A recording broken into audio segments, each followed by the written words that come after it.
So friends, let us quickly talk about what we get in the box.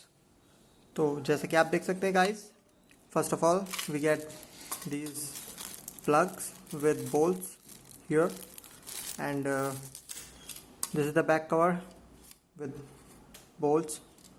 This is the back cover. You can fix this on the wall. Then this is our main part जो कि हमारी है mini double पोल MCB. देखिए 2 poles और ये इसका size देख सकते हैं आप गाइस, कितना कॉम्पैक्ट कितना स्मॉल है. You can see it can fix in my palm. देख सकते हैं आप, very compact design. So let me quickly tell you about its specifications guys. हमेशा याद रखिए गाइस, हमेशा आपको लाइन नीचे से प्रोवाइड करनी है. It is like this is on, this is of. तो हमेशा लो लाइन आपको यहाँ से प्रोवाइड करनी है, phase and neutral, and then load आप ऊपर से प्रोवाइड करेंगे एज रिटर्न ओवर हियर. यहाँ पे भी ये लिखा हुआ है guys, you can C on your screens, line from here, load from this side. So this is miniature circuit breaker, 415 volts, can operate up to 415 volts, 50 hertz, double pole DP. Okay guys, this is the serial number of this. Then this is C type, 32 amps. Here you can see its mechanical and electrical endurance is 3000. So guys, this 3 kiloampere, that is maximum short circuiting capacity, which at which it can break the circuit, that is 3 kA. And it's type 3 that says that it allows low let through energy. That's the type 3 says. और जो भी हमारी market में available MCBs हैं guys, they are mostly type 3. Okay, ISI marked. And here are some important points guys. You can see here maximum gauge of wire that you can use with this MCB here is 16 square mm. 16 square mm तक का ही gauge का ही wire use कर सकते हैं obviously, although you don't need that much high gauge. Then guys, this is our M4, that is M4 flip screw. Here you can see the size of screw is M4, and the torque, the maximum torque is 1.2 Newton meter that you can apply on these bolts. याद रखिएगा guys, ज़्यादा over tight ना करें, it will get free otherwise, because nowadays companies use these galvanized steel bolts, and these are not as ever traditionally used brass. So do not over tighten them, just provide that much, around this 1.2 Newton meter of torque only. So that's all for this. Now let us quickly see the front part. This is the front part guys, and you have wires. You can do the connections. If you want to let it as it is, you can keep it as it is. Okay, one more thing guys, you can fix it after that. After fixing all the wires, then you can fix it here like this. It's the upper part, and this is the upper part of the MCB. So we were doing right. The thing is that we'll have to just do it properly. Yeah, now it is okay. So you can see here. So that's all we get in the box. So guys, here are a few products from the brand Havells. So here we have MCBs, that is an acronym for miniature circuit breaker. Then we have isolator, and here we have RCCB, that is an acronym for residual current circuit breaker. And then we have this SPD, that is an acronym for surge protection device. So guys, in this video we are only covering MCBs, and in our later videos we'll be covering all the other products like this isolator and RCCB SPD stuffs. देखिए दोस्तों, सो MCB में हमारे पास देखिए, आप देख सकते हैं हम पे सिंगल पोल की MCB है. देन हम पे ये double pole DP stands for double pole की MCB है. अब गाइज आप 2 पोल में ही देखिए, हम पे एक और वेरिएंट है, लेकिन इसमें रेड नॉब है. इसलिए इसका नेम भी गाइस डबल पोल नहीं होता, it is a single pole neutral. Because आप यहाँ पे देख सकते हैं गाइस, यहाँ पे हमारे पास डबल पोल में दोनों साइड प्रोटेक्शन होती है। तो आप देख सकते हैं यहाँ पे दोनों ही पोल्स में प्रोटेक्शन है, जबकि यहाँ पे गाइस आप देख सकते हैं यहाँ पे हमारे पास सिर्फ इस वाले पोल में ही प्रोटेक्शन है, एंड अदर जो हमारा पोल है वो सिंपली न्यूट्रल है और उसमें कोई प्रोटेक्शन नहीं है। दैट्स वाई गाइस, जैसे कि आप आइसोलेटर में देख रहे हैं कि हम पे ये रेड नॉब दी जाती है, बिकॉज हमारा आइसोलेटर सिर्फ एक स्विच होता है। और isolator is just a switch, तो उसमें कोई भी प्रोटेक्शन नहीं होता guys, it's just a manual switch. Okay, so that's why guys, ये वाला पार्ट भी आप देख सकते हैं, इसलिए इसको रेड नॉब दी जाती है, because there is it says that there is no protection. So इसलिए गाइस इसका नेम भी SPN है, that is single pole and neutral.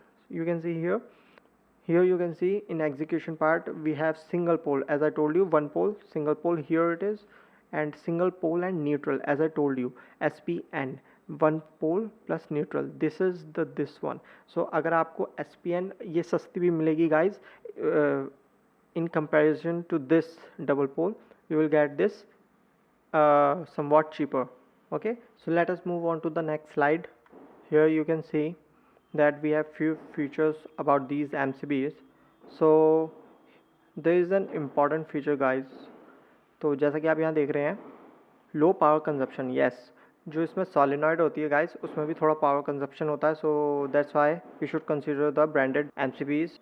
And groove action guys, here you can सी, अब ये ग्रूव्स क्या करते हैं कि जो आपकी हीटिंग है, जब ये साइड बाय साइड हम स्टैक करते हैं तो जो हमारी हीटिंग है ईजिली डिसिपेट होती रहती है। तो this is an advantage in these MCBs friends. इसमें क्या है कि जो मैक्सिमम आप केबल इनपुट कर सकते हैं या आउटपुट कर सकते हैं, that is up to 35 mm square or 35 square mm, that is the cross section area. So let us move on to our next slide. So here you can see some of the specifications and which are important. You can read this on your own, it is very important thing, it will give you some knowledge. So this is our triple pole neutral.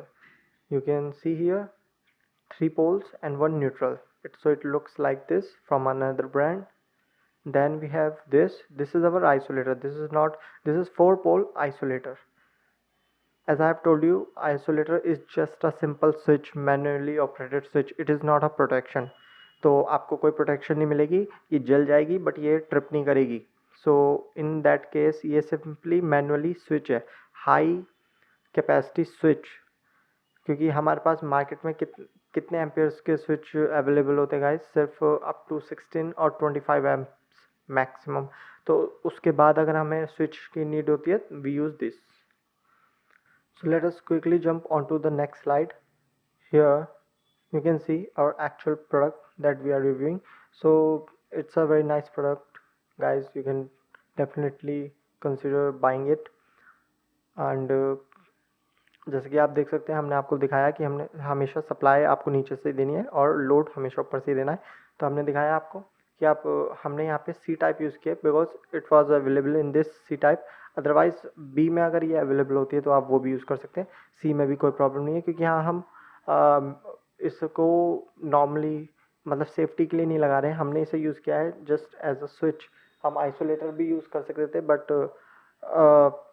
I prefer using MCB instead of isolator, तो इसलिए हमने इसे use किया है। अब यहाँ आप देख सकते हैं जो इसके बेनिफिट्स हैं गाइस, इस जो बेनिफिट्स हैं वो है रिलायबल है, ड्यूरेबल है because of the brand itself, and जो आप देख सकते हैं कि जो इसका ऑपरेटिंग टाइम है वो 2.5 मिली सेकेंड्स टू 2 मिनट। अब ये 2.5 मिली सेकेंड होता है guys in case of heavy short circuit, and in case of overload or transient overload it can vary up to 2 minutes. Then the specifications here: 230/440 volts operating voltage, 32 amps, rated ampere rating to 32 amps, that is अगर आप 32 ampere का load लगाते हैं तो it won't trip, ठीक है, तो overload नहीं जाएगी, बट उससे beyond after 32 M it will go overload. So थोड़ा मार्जिन भी रखना चाहिए, you should apply 80% of the rated load on an MCB. So better do not put the rated load. Then it's a C type, as we have told you, 5 to 10 times the rated current will be the short circuit operating current. And उससे पहले क्या होगा guys, उससे पहले ये 32 के बाद 32 ampere से ज़्यादा होते ही it will take little time to trip, क्योंकि उस केस में ये ओवरलोड हो रहा है. तो जो हमारा शॉर्ट सर्किट है वो, अब देखिए जो शॉर्ट सर्किट है हमारा वो 5 to 10 टाइम्स ऑफ रेटेड. चलिए हम 5 टाइम्स भी मानते हैं इसको. चलिए केस लेते हैं गाइस, लेट्स से कि हमारे पास ये 32 एम्पियर ना होके 7 एम्पियर का होता है. अब 7 एम्पियर मैं इसलिए ले रहा हूँ कि 1.5 टन का एसी हमारा जो ऑपरेट होता है वो नियरली 7 एम्प पे होता है. स्टार्टिंग करंट नहीं कह रहा हूँ मैं, नॉर्मल ऑपरेटिंग करंट कह रहा हूँ. तो 7 to 8 एम्प्स ले लेते हैं उसको, ठीक है. अब 7 to 8 एम्प्स में, और हम इस MCB का भी लेट्स से 8 एम्प 8C ले लेते हैं, डबल पोल C 8 एम्पियर, ठीक है. तो उस केस में क्या होगा कि जब आप इसे ऑन करेंगे तो आपका AC ऑन ज़रूर हो जाएगा, बट वो क्या करेगा कि जैसे ही हल्का सा डिले होगा, let's say you can say 10 to 20 seconds, तो ये आपकी ट्रिप करती रहेगी बार बार MCB. क्यों? क्योंकि वो ओवरलोड स्टेट में जा रही है, हमने जैसे कि आपको बताया. तो रेटिंग से तो बाहर जाना ही नहीं है. तो अब लेट्स से आप 16 लगा देते हैं तो बिल्कुल लगा सकते हैं, कोई प्रॉब्लम नहीं आएगी. C16 भी लगा सकते हैं. So next is the rating. Rating is 230/440 volts, 32 amperes, C type, suitable for inductive loads like pumps, AC, refrigerators. Then the elegant design with enclosure, and yes, it adds to your aesthetics. अच्छी लगती है, एक look देता है ये. And guys आपको separately जो enclosure है वो भी परचेज करने की नीड होती. It comes with enclosure and this LED indicator built in. and जो जैसे कि आप देख सकते हैं, हमने बताया था आपको कि इसका जो टर्मिनेशन केज है उसका साइज नियरली 16 स्क्वायर mm है. सो मैक्सिमम एल्युमिनियम केबल तो आप 16 स्क्वायर mm की इंस्टॉल कर सकते हैं, लेकिन ये जो हाउसिंग है इसका स्पेस बहुत ज़्यादा कम है, तो इतनी हैवी केबल आप नहीं डाल सकते इसमें, और रिकमेंड भी नहीं है. तो बेसिकली आप मैक्सिमम 6 स्क्वायर mm तक का आई रिकमेंड. आप इजीली इसमें जो हमारे पास फ्लेक्सिबिलिटी रहती है वर्क करने की, तो फ्लेक्सिबिलिटी रहेगी, आप वर्क कर पाएंगे. अगर उससे हैवी केबल लगाते हैं आप, 6 स्क्वायर mm से हैवी केबल लगाते हैं, तो it will be a little problem for you, क्योंकि आप एकोमोडेट नहीं कर पाएंगे उतनी वायर को, क्योंकि due to space constraint, space कम है इसका. Then yeah, it can be a drawback of this MCB. One drawback is that all our small MCBs only possess the braking capacity less than 10K. As you can see here, it is 3K as I have showed you in the video. So that's also a limitation, but the pros overcome the cons. So here slits and grooves have been provided for better heat dissipation and efficiency. यहाँ पे आप slots देख सकते हैं for heat dissipation, keeps it efficient. So provide protection against short circuit overload in the event of malfunctioning. अगर आपका that is the functioning of an MCB, it provides protection against overload and short circuit. As I have told you, the operations thermomagnetic tripping, जो operations है thermomagnetic type, वो हमारी achieve होती है biometric strip and solenoid based operations से, ठीक है. तो जैसे कि मैंने आपको बताया था कि जो हमारा थर्मल ट्रिपिंग है वो बायोमेट्रिक स्ट्रिप के थ्रू होती है, और जो हमारा मैग्नेटिक ट्रिपिंग है वो हमारा सोलेनॉइड के थ्रू होती है. And important note that you need to know, आजकल क्या है कि गैल्वेनाइज स्टील बोल्ट्स हमारे पास इसमें लगे आते हैं, तो आपको बहुत ध्यान देना है कि आप उसे ओवर टाइटन ना करें, otherwise there will be thread bond और वो फ्री हो जाएगा. Then it will be a very difficult situation, क्योंकि आपका नया का नया पीस खराब हो जाएगा. सो ज़्यादा टाइट ना करें, but it should be pretty tight. और अगर लेट्स से आप नई MCB खरीद रहे हैं, सो मेक श्योर जो उसका ये हैंडल है, that we call it knob या डॉली, सो एक तो डॉली फ्री ना हो या ये नॉब फ्री नहीं होनी चाहिए, एंड सेकेंडली जो उसके हमारे थ्रेड्स हैं वो ऑलरेडी worn नहीं होने चाहिए. So you'll have to keep those points in mind. That's all for this video. I hope you liked this video. You got something knowledgeable through this video. If so, then comment, like, share to this video, subscribe to my channel. I will be bringing such informational content for you, and I'll see you next time.